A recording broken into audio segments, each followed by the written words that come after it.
on est dans ce mois de la consécration. Je vous l'ai dit jeudi, l'enjeu de ce mois de septembre, ça va être de parler de la consécration.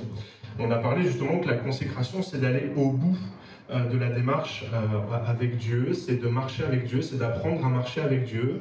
Et la consécration, c'est tout abandonner à Dieu. Okay. Aujourd'hui, on va continuer un petit peu dans cet axe-là avec ce verset des Écritures qui est tiré d'Ézéchiel. Alors, j'ai besoin en fait un petit peu d'expliquer. Vous savez, j'aime bien expliquer d'où vient ce verset-là, parce que là, on va lire Ézéchiel. Qui sait où se situe Ézéchiel dans la Bible? L'Ancien Testament. Voilà, donc c'est l'Ancien Testament, d'accord? Et à quel moment de l'histoire du peuple hébreu? Quand ils sont pas bien. Alors, a priori, quand ils sont pas bien. En fait, on refait l'histoire, ils sont sortis d'Égypte, ils sont tournés en rond dans le désert, ils ont pris possession de la terre promise, et puis Dieu a dit à son peuple, à chaque fois que tu me désobéiras, en fait, je te livrerai à des peuples ennemis, et tu seras captif. À chaque fois que tu me désobéiras, à chaque fois que tu m'oublieras, tu seras captif. Et quand on va lire dans Ézéchiel, on est à peu près à ce moment-là, c'est-à-dire que le peuple a désobéi, a oublié Dieu, a oublié d'honorer Dieu, a oublié de servir Dieu, son cœur était éloigné de Dieu, et donc les Babyloniens ont détruit Jérusalem, ont envahi Jérusalem, et ils ont déporté le peuple à Babylone, d'accord? Et Ézéchiel va être un prophète envoyé par Dieu pour parler au peuple, et justement pour renvoyer le peuple dans la terre promise, et voilà. Donc Ézéchiel va faire cette déclaration. On va lire ensemble, 22-30. « Je cherche parmi eux un homme qui élève un mur, qui se tienne à la brèche devant moi en faveur du pays, afin que je ne le détruise pas, mais je n'en trouve pas. » Bon, assez intense, hein, comme toujours dans la Bible, hein.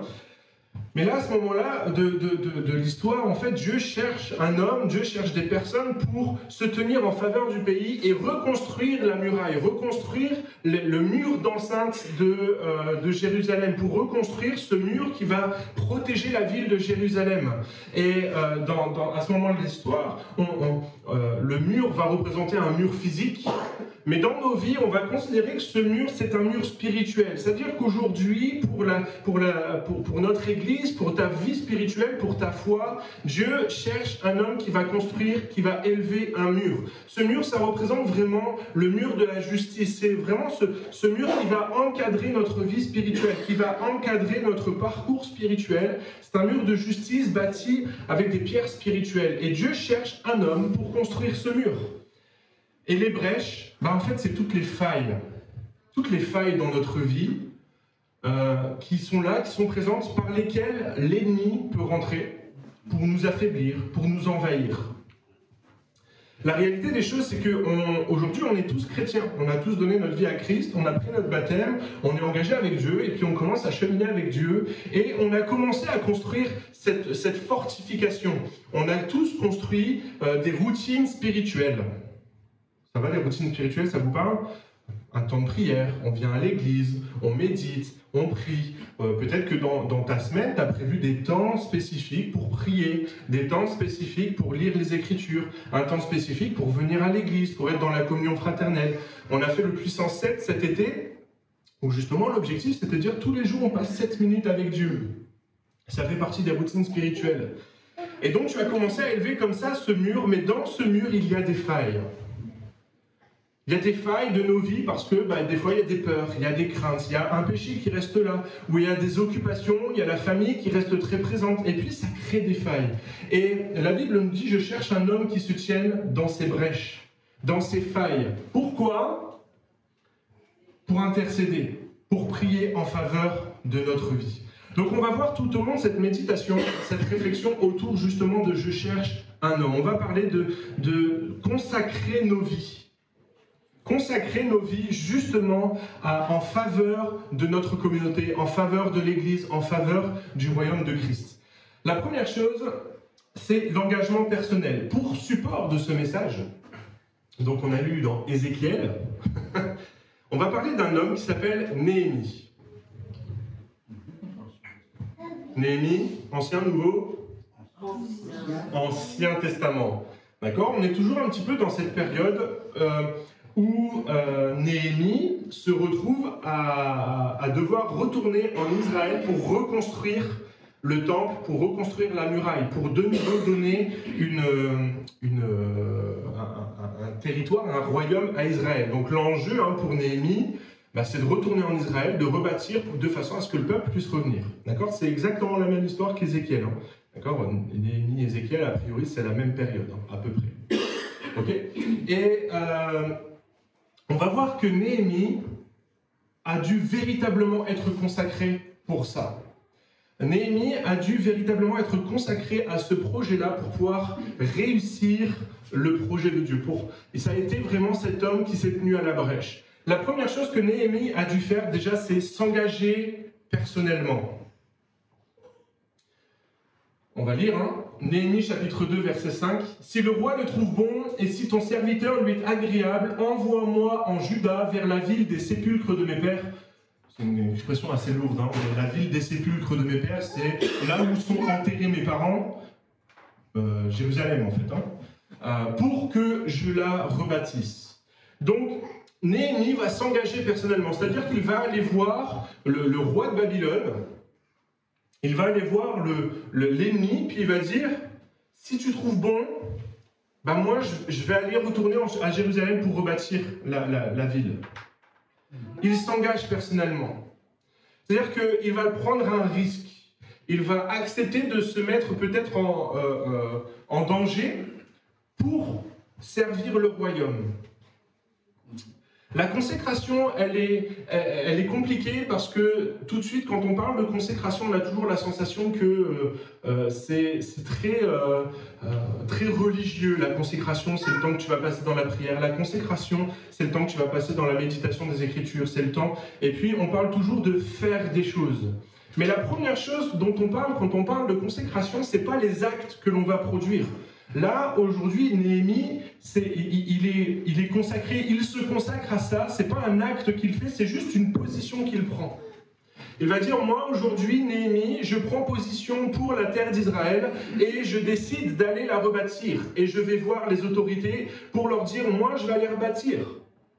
De la même manière que nous, en tant que chrétiens, on ne parle pas d'un temps, on ne parle pas d'œuvre à faire quand on parle de consécration, mais on parle d'un positionnement. Ma position en tant que chrétien, c'est de dire je me tiens à la disposition de Dieu pour bâtir un mur, me tenir à la brèche et intercéder en faveur du royaume. Je me tiens disponible pour Dieu. Je me tiens prêt à le servir. C'est véritablement une disposition du cœur. Tout à l'heure, juste avant que la célébration démarre, Jean-Luc et Brigitte sont venus me voir en me posant cette question, mais fondamentalement, quand tu dis il faut se mettre à part, il faut se tenir à part, et quel chantier je dois aborder aujourd'hui, c'est que la réalité des choses, c'est que pour rentrer dans cette consécration, on a besoin d'abandonner certaines choses. On a besoin, à un moment donné, de purger un petit peu notre façon de voir, notre façon de réfléchir, notre façon de penser. On a besoin, à un moment donné, de se dire...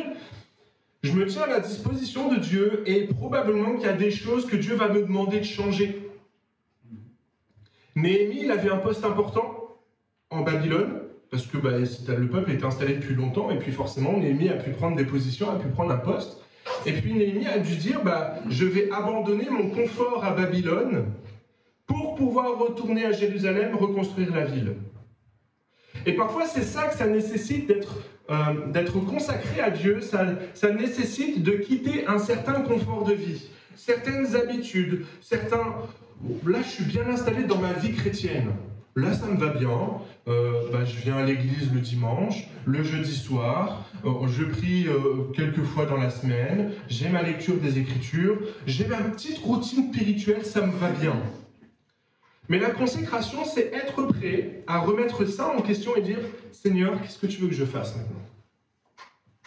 Bâtir un mur pour l'Éternel, c'est dire « Ok, je vais accepter de faire une œuvre pour Dieu. » C'est être disponible pour Dieu. La consécration commence par une décision claire. Sortir de mon confort pour répondre à l'appel de Dieu. Parfois, on peut être très installé spirituellement dans un confort, mais en fait ne pas être véritablement consacré. Et encore une fois, je vous le dis, c'est pas parce que vous choisissez aujourd'hui de ne pas être consacré que vous n'êtes pas sauvé. Je le redis, les deux tribus ennemies qui sont restées de l'autre côté du Jourdain, ils sont sortis d'Égypte, ils ne sont plus esclaves en Égypte, ils ont vécu leur sanctification, mais ils ont décidé de ne pas rentrer dans la terre promise. Et ils ont décidé de rester là où ils étaient, dans leur confort, dans leurs habitudes, là où ça fonctionnait en fait.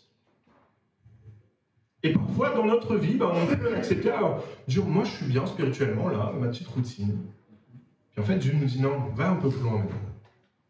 C'est ça la consécration. La deuxième chose que ça demande d'être consacré, c'est de l'intercession et de la prière.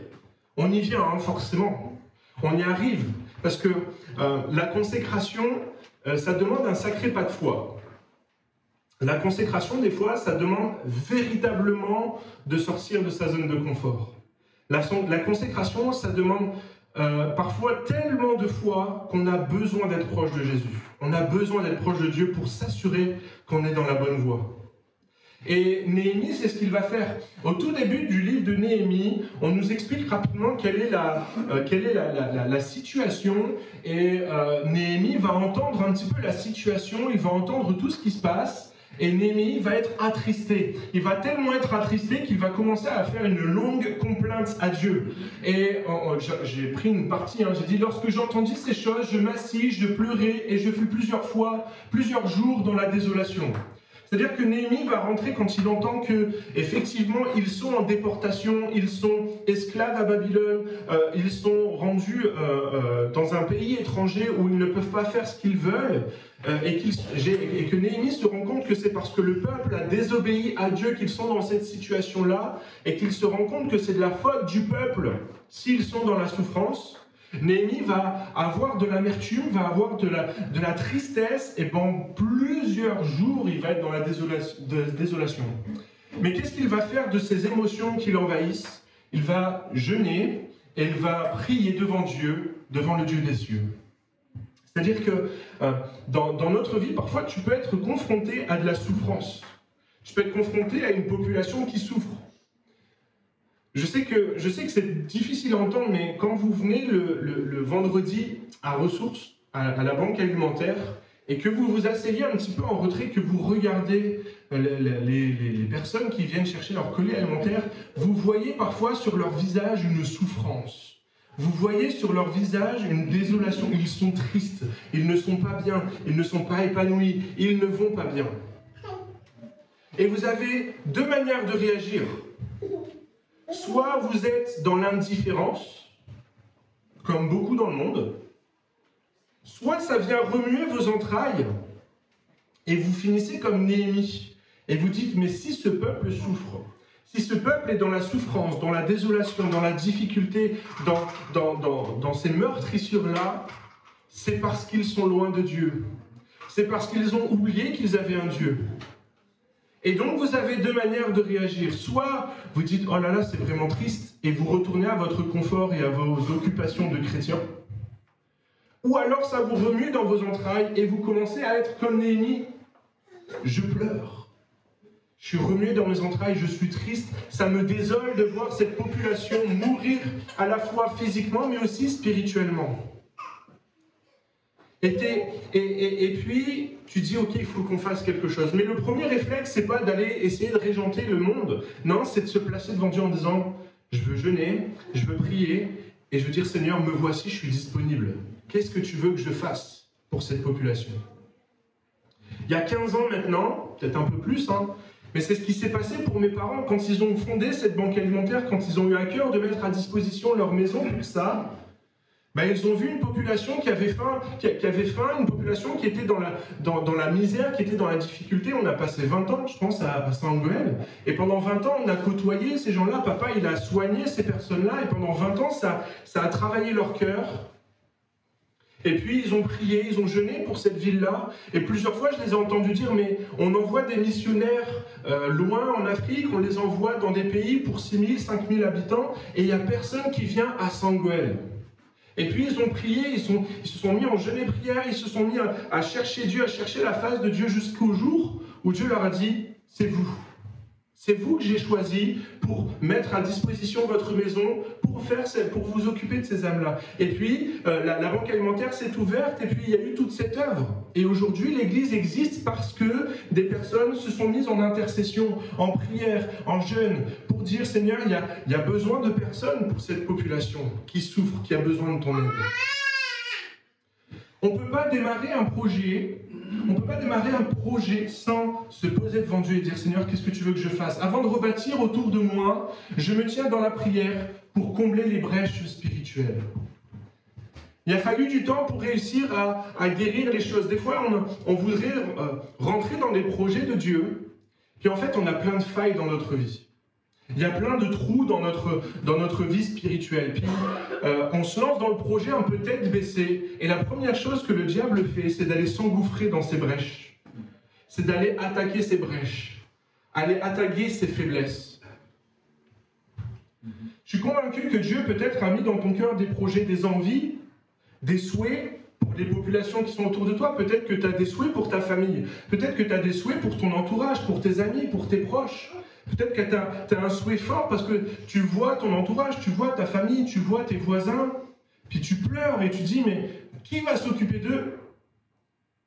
Et Dieu est en train de travailler ton cœur en disant, mais moi j'aimerais bien t'envoyer, mais il y a des failles dans ton cœur, il y a des brèches dans ton cœur, il y a des choses que tu dois encore régler.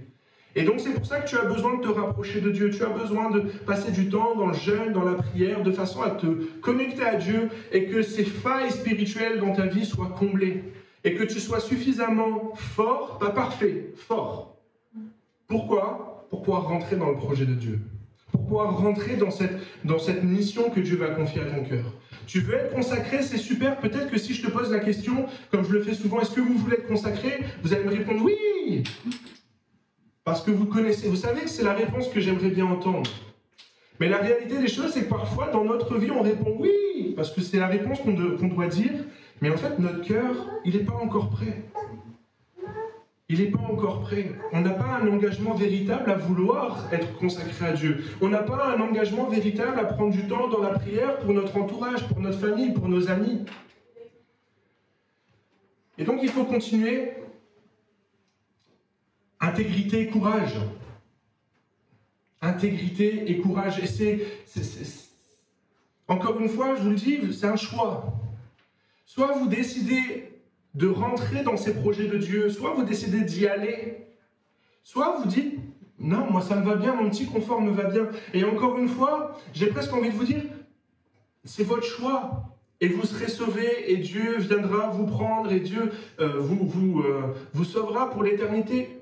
Parce que vous êtes chrétien, parce que vous avez donné votre vie à Christ. Mais la consécration, c'est aller plus loin, rentrer dans cette terre promise. On va lire un long passage de Néhémie. Donc Néhémie est en train de s'affairer maintenant, véritablement. Hein. Vous pouvez relire ces deux livres de l'Ancien Testament, c'est Esdras et Néhémie. Ces deux livres historiques nous parle justement de la reconstruction de Jérusalem, de la reconstruction du temple. Et donc Esdras et Néhémie sont deux personnages historiques que Dieu a placés pour reconstruire le temple. D'accord? Donc Esdras et Néhémie. Et donc Néhémie a pris la succession presque d'Esdras, il a travaillé avec Esdras, et puis ils ont rebâti les choses, et donc ils se sont affairés aux tâches de Dieu, ils sont allés au bout de leur projet, et puis à un moment donné, il y a eu un piège tendu. Il y a eu un piège tendu.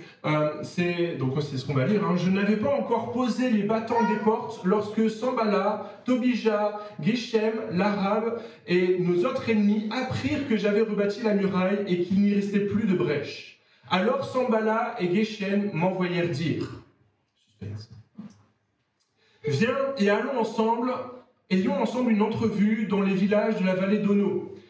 Ils avaient médité de me faire du mal. » Je leur envoyai des messagers avec cette réponse « J'ai un grand ouvrage à exécuter et je ne peux pas descendre. Le travail serait interrompu pendant que je le quitterai pour aller vers vous. Et en fait, on se rend compte que dans un premier temps, c'est juste ça, mais viens, on va discuter ensemble. Et puis, là, au bout de 2, 3, 4 fois, le message, il change un peu. Oui, j'ai appris que tu allais devenir le roi d'Israël, que tu allais devenir le souverain. Et puis, il commence à y avoir une espèce de tentation, comme une idée qui va s'implanter dans la tête de Néhémie. C'est, Néhémie, tu as vu tout le travail que tu as fait? Avec tout le travail que tu as fait, bah quand même, tu mériterais d'être le roi d'Israël. C'est un petit peu cette tentation que les ennemis de Néhémie vont commencer à lui souffler. De la même manière que... il y a un petit moment très intéressant. C'est juste avant, ouais. Il dit, il ne restait plus de brèche. C'est-à-dire que Néhémie s'était occupé à bien consolider toutes les brèches de la fortification, à faire en sorte qu'il n'y ait plus de failles. Mais ce qui est intéressant, c'est que pour Néhémie, c'était vrai d'un point de vue physique. Autour de Jérusalem, la muraille était reconstruite et il n'y avait plus de failles. Donc Jérusalem était complètement protégée. Mais je suis convaincu aussi que pour Néhémie, spirituellement, il avait rebouché toutes les brèches de sa vie spirituelle. C'est bien que quand l'ennemi vient lui dire « Avec tout le travail que tu as fait, quand même, tu mériterais d'être le roi d'Israël. » C'est ce que, si vous lisez Néhémie 6, vous prenez la suite de ces versets-là, c'est ce que les ennemis vont dire. Moi, j'ai appris que tu allais devenir le roi d'Israël. Mais comme Néhémie avait rebouché toutes ces failles spirituelles, tous ces manquements, il a dit non. Il a réussi à prendre position en disant non, ça n'est pas le projet de Dieu. Moi, ce que je veux faire, c'est le projet de Dieu. Et j'aimerais te dire que quand tu vas consacrer ta vie à servir Dieu, quand tu vas mettre ta vie à part pour Dieu, peut-être que tu vas commencer à faire des projets qui sont bons. Peut-être que tu vas commencer à faire des choses glorieuses pour Dieu. Et peut-être que les hommes et les ennemis de nos âmes vont commencer à voir ce que tu fais. Et peut-être qu'au bout d'un moment, les ennemis vont commencer à aller te titiller dans les brèches de ta vie. Vous vous souvenez les brèches qu'il a fallu reboucher en amont? Vous savez, les brèches qu'il a fallu, sur lesquelles il a fallu placer des choses pour dire je les rebouche, régler ces problèmes dans ma vie, régler un problème de péché, régler un problème d'orgueil, régler un problème de caractère, régler un problème de famille, régler ces choses-là. Il a fallu régler ces choses pour rentrer dans le projet de Dieu. Ben, c'est pour que justement, quand l'ennemi vient nous attaquer en nous disant « Ah, tu t'occupes des gens qui sont dans le besoin autour de toi, mais qu'est-ce que tu fais pour ta famille? Tiens, tu fais ça, mais avec tout ce que tu fais pour la banque alimentaire, tu mériterais peut-être une meilleure place. Avec tout ce que tu fais toutes les semaines pour servir, tu mériterais quelque chose de plus. Mais parce que tu as rebouché ces brèches, parce que tu es consacré, ce qui importe pour toi, c'est de te placer devant Dieu et de dire, voilà quelle est ma priorité, c'est de servir Dieu. Et ce que Dieu m'a demandé, c'est d'être à cette place-là, dans ce service-là particulièrement. Alors quand l'ennemi attaque, tu fais preuve de courage, tu fais preuve d'intégrité et tu dis non, le Seigneur m'a appelé à ce poste-là. De la même manière que Néhémie m'a dit non, Dieu ne m'a pas appelé à être le roi d'Israël, Dieu m'a appelé à être celui qui a rebâti Israël, c'est moi que Dieu a appelé à rebâtir les fondations, mais Dieu ne souhaite pas que je devienne roi d'Israël. Parce que Néhémie aurait pu dire oui, c'est vrai, quand même. J'ai rebâti la muraille, c'est moi qui ai fait en sorte que le temple soit rebâti, c'est moi qui ai fait ça, c'est moi, je mérite. Mais la réalité des choses, c'est que Néhémie avait réglé ces problèmes-là, ces failles-là, et il est capable, avec intégrité et courage, de dire non, le Seigneur m'a appelé à rebâtir la muraille, et rien d'autre. De la même manière que dans ton service, dans ta consécration à Dieu, c'est bien Dieu que tu sers. Et quand l'ennemi vient te titiller en disant tu mérites plus, tu mérites autrement, tu mérites autre chose, tu es capable de dire non, ma position c'est celle-ci. Voilà ce à quoi Dieu m'appelle.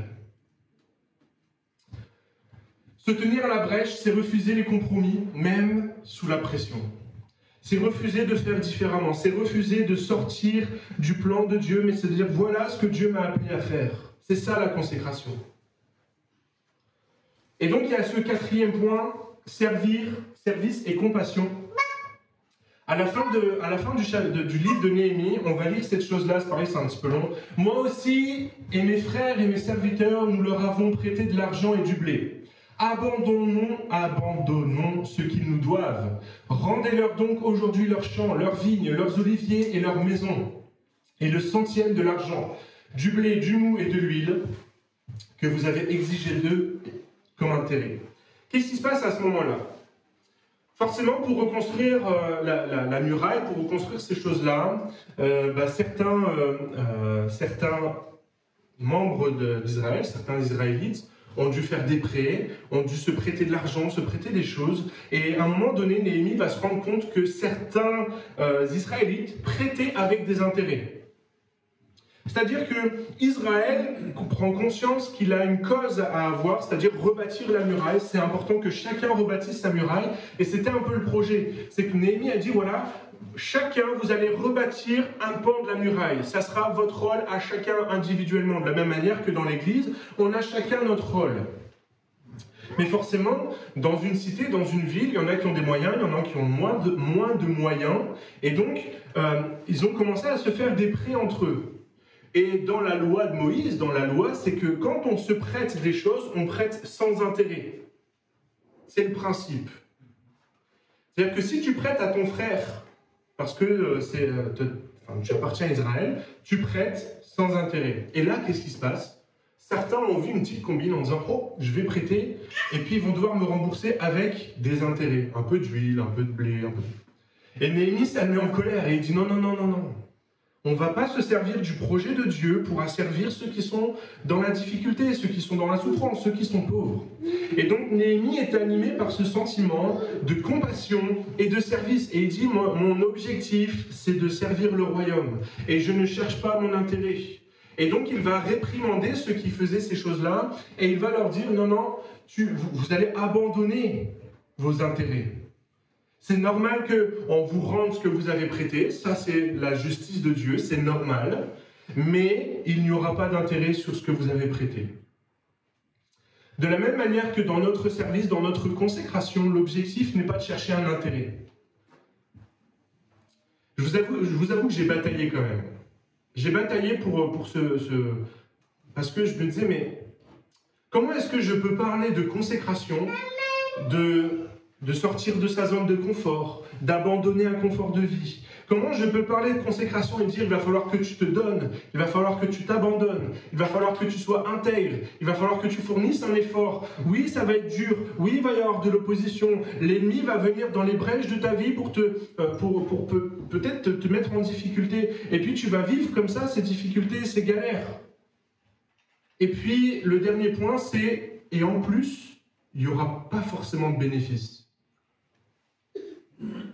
Je me suis dit, mais comment je vends ça, moi? C'est pas vendeur, hein? Paul, tu es en train de nous parler de consécration et tu es en train de nous dire qu'il n'y a pas de bénéfice. Moi, ça me va bien de rester dans mon petit confort. Hein. Donc ça m'a titillé, ça m'a travaillé. Être consacré, c'est se mettre au service des autres et protéger les plus faibles. Être consacré, c'est livrer sa vie, donner sa vie. Et puis on l'a vu jeudi, hein, pour ceux qui étaient là, être consacré, c'est porter sa croix, c'est porter ses souffrances au jour le jour, chacun pour sa part, chacun selon ce que Dieu nous a donné. Et waouh, c'est pas vendeur parce qu'on a l'impression qu'il n'y a pas de bénéfice. Alors j'ai réfléchi, je me dis, mais quand même, Dieu c'est pas un bourreau, quoi. On est sorti de l'esclavage du péché, c'est pas pour rentrer dans l'esclavage de Dieu. Et puis j'ai regardé un petit peu des personnages du Nouveau Testament qui ont consacré leur vie. Et il y en a un qui est revenu, forcément, c'est l'apôtre Paul. Alors je suis désolé, c'est pas de moi qu'on parle, hein. Je m'appelle Paul, tout ça, mais l'apôtre Paul, c'est l'autre. L'apôtre Paul, c'est quelqu'un qui a consacré sa vie. Il a démarré par remettre en question ses croyances, parce que quand il croyait véritablement qu'il servait Dieu en persécutant les chrétiens, mais la réalité des choses, c'est que Dieu l'a rencontré, il lui a dit non, Ça, c'est mon plan, c'est mon œuvre, c'est mon projet, et tu vas consacrer ta vie à ça. Et effectivement, l'apôtre Paul va consacrer sa vie à servir l'œuvre de Dieu, à servir le royaume de Dieu. Et il va toujours plaider en faveur des plus démunis, il va toujours plaider parler de l'amour, et il va consacrer sa vie à Dieu, et il va vivre des temps de souffrance. Et effectivement, l'apôtre Paul va recevoir des coups de fouet. L'apôtre Paul va être mis en prison. L'apôtre Paul va vivre des temps de souffrance. Et c'est pas vendeur. Vraiment, c'est pas vendeur. Mais pourtant, quand vous regardez les textes que l'apôtre Paul envoie aux églises, les lettres qu'il rédige, presque systématiquement, il va parler de la joie qu'il a dans le service, du bonheur qu'il a de servir Dieu, de l'épanouissement de sa vie parce qu'il est au service de Dieu, parce qu'il est consacré à Dieu. Donc c'est vrai que d'un point de vue terrestre, c'est pas vendeur. Mais quand vous commencez à regarder véritablement la vie de l'apôtre Paul, vous vous rendez compte que l'apôtre Paul était un homme heureux, un homme joyeux, et un homme avec une espérance sans faille. Mais pour ça, il a fallu qu'il soit pleinement consacré. Et effectivement, d'un point de vue purement terrestre, c'est pas vendeur. C'est pas vendeur, je suis désolé. Mais quand vous décidez de faire ça dans votre vie, quand vous décidez de consacrer votre vie à Dieu, vous vous rendez compte que servir les autres vous apporte une joie extraordinaire. Quand vous vous rendez compte que servir Dieu, ça vous apporte des choses bénéfiques. Ça vous apporte des choses immatérielles, des bienfaits, et vous êtes heureux de le faire. En général, on m'a toujours dit dans une prédication, on évite trop de parler de soi. Mais je vais faire un tout petit peu, vous m'excuserez. Quand on a commencé à servir Dieu avec Emeline, quand on a commencé à consacrer notre vie à le servir, la première chose que Dieu nous a demandé de faire, c'était de quitter mon travail. On venait d'acheter une maison, Emeline était enceinte, et quitte ton travail, Paul.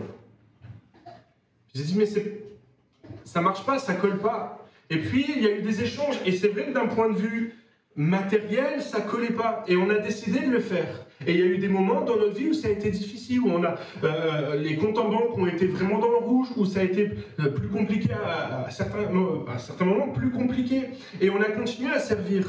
Et Emeline est tombée malade, Emeline a commencé à vivre des temps de souffrance, et on se dit, mais Seigneur, pourquoi tu nous abandonnes? Pourquoi tu nous fais passer tout ça? Et en fait, on se rend compte que ça fait partie du lot. Servir Dieu, ça ne veut pas dire que tout va bien dans notre vie. Il y a des souffrances, il y a des difficultés, il y a de l'opposition. Mais en revanche, je me rends compte d'une chose, c'est que j'ai tellement de joie de voir l'œuvre de Dieu dans les cœurs. Quand je vois des gens qui passent par le baptême, mais ça réjouit tellement mon cœur que presque tout le reste, ça devient annexe. À chaque fois que j'ai baptisé quelqu'un à l'église Ressources, mais ça a tellement réjoui mon cœur que je me dis, mais c'est pour ça que je le fais. Je suis consacré, c'est pas toujours facile, c'est pas vendeur. Si je vous expliquais ma vie, vous diriez, ouais, c'est pas vendeur. Mais, à chaque fois que je vois une âme se tourner vers Dieu, à chaque fois que je fais des préparations baptême, à chaque fois que je vois que vous venez, vous me dites, waouh, j'ai vu Dieu dans ma vie, j'ai entendu Dieu me parler, j'étais un petit peu angoissé pendant les vacances et j'ai prié Dieu, puis Dieu m'a délivré de mon angoisse. Et puis, à chaque fois que je vous entends dire ce que Dieu fait dans votre vie, je me dis, mais merci Seigneur, parce que je participe à ça. Et ça me donne des sentiments et des émotions qui dépassent ce qui est entendable. Mais pour ça, il faut passer par cette consécration. La consécration, c'est pas vendeur, et c'est pour ça que peut-être qu'on n'entend pas tant parler dans nos églises. Mais pourtant, quand on rentre dans cet état d'esprit de consécration, on se rend compte vraiment que l'œuvre de Dieu, elle est bonne, et c'est ça qui fait du bien à notre cœur. Notre bien, mon bien, c'est de voir l'œuvre de Dieu grandir. Je termine avec cette question. Est-ce que vous l'avez reconnu? Qui? La réponse est Jésus. Ouais, la réponse c'est Jésus. Mais est-ce que vous avez reconnu Jésus? Parce que Ézéchiel va poser cette question de façon très prophétique. Je cherche un homme qui bâtisse un mur, qui se tienne à la brèche et qui intercède en faveur du pays, et je ne trouve personne. Prophétiquement parlant, il est en train d'annoncer Jésus. Jésus est celui qui va venir se tenir à la brèche de nos vies. qui va venir se positionner en face de nos difficultés, de nos épreuves, de nos failles, des problèmes dans notre vie, qui se tient à ces endroits-là et qui intercède, qui prie en notre faveur le Père de façon à ce qu'on soit protégé, de façon à ce que soit entouré. Jésus-Christ, dans un autre passage des Écritures, il nous est dit que Jésus va être notre mur de feu autour de notre vie. C'est Jésus-Christ qui vient bâtir autour de notre vie des fondations solides, de façon à ce qu'il n'y ait plus de failles, de façon à ce qu'il n'y ait plus de problèmes et qu'on puisse vivre une vie consacrée à lui. Et Jésus est l'exemple parfait de celui qui a consacré sa vie. Il est allé jusqu'à mourir pour le royaume, de façon à ce que nous puissions le servir sans s'inquiéter de nos failles, parce qu'il est celui qui se tient à la brèche. Il est celui qui se tient devant nos failles et qui dit non, c'est mon enfant, je suis enfant de Dieu. On l'a chanté, hein. C'est mon enfant, je le protège. Je le protège.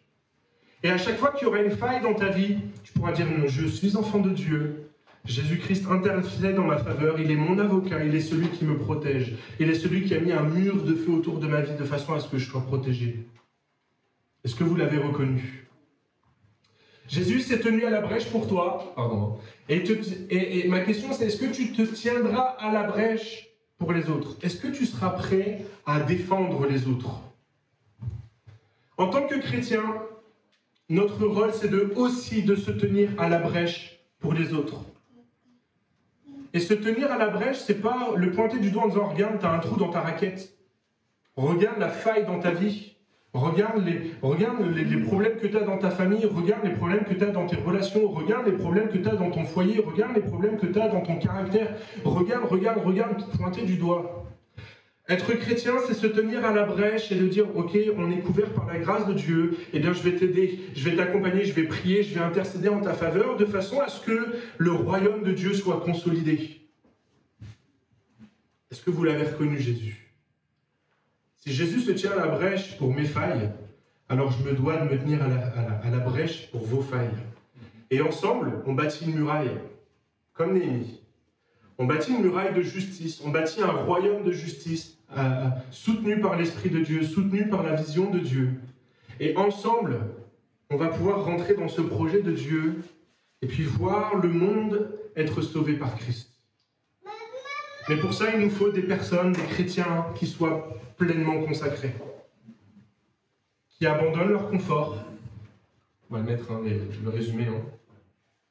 Qui s'engagent personnellement, qui acceptent d'abandonner un confort de vie même spirituel, un bon confort de vie chrétien, qui abandonne ça pour être au service de Dieu, qui intercède et qui prie en faveur du pays, qui intercède et qui prie en faveur de tes voisins, de ta famille. Pourquoi? Pour aller combler les brèches, qui cherche à combler les brèches de sa vie, qui cherche la sanctification, qui vivent avec intégrité et courage, qui n'abandonnent pas le projet de Dieu, qui n'abandonnent pas le plan de Dieu, qui cherchent fidèlement, jour après jour, à suivre Dieu et de continuer toujours à répondre oui à la question que vous avez peut-être eue pendant le jour de votre baptême. Est-ce que tu t'engages à faire du Seigneur Jésus-Christ ton Seigneur et ton Sauveur, le maître de ta vie? Et je pose la question, c'est, mais le Seigneur est maître de ta vie, et est-ce que tu lui poses les questions quand tu fais des choix dans ta vie? Seigneur, qu'est-ce que tu veux? Et donc, dans cet état d'esprit de service, que tu rentres dans le service et la compassion pour les plus faibles. C'est Jésus-Christ qui nous a montré le modèle. Jésus, il n'est pas venu pour les pharisiens et les scribes. Il est venu pour tous ceux qui étaient laissés de côté, qui étaient mis de côté par les religieux, tous ceux qu'on mettait de côté, les malades, les souffrants, ceux qui étaient dans la misère, dans la difficulté. Jésus-Christ est venu pour eux, et le rôle de l'Église, c'est de faire pareil. Alors, je vous propose qu'on puisse courber nos fronts, qu'on puisse commencer à rentrer dans une introspection, une réflexion personnelle. Et je repose la question, Jésus-Christ est celui qui a consacré sa vie pour que tu sois sauvé. Jésus-Christ est celui qui a comblé tes brèches. Ma question est, est-ce que tu veux aujourd'hui consacrer ta vie pour servir? Est-ce que tu veux consacrer ta vie pour aller plus loin avec Dieu?